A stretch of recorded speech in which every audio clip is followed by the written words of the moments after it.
کوروش است. مردمم مرا کوروش بزرگ می‌خوانند و من نخستین بنیانگذار حقوق آدمی هستم. من پادشاهی توانا، کسی که برگزیده است.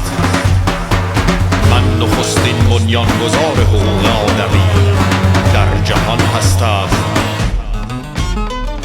من همه را به پاکی در عشق و دادگری فرا می‌خوانم تا اندیشه های اهریمنی را از روان و خردتان پاک کنید. من در پی آرمان‌های خود در دل تاریکی جستجو می‌کنم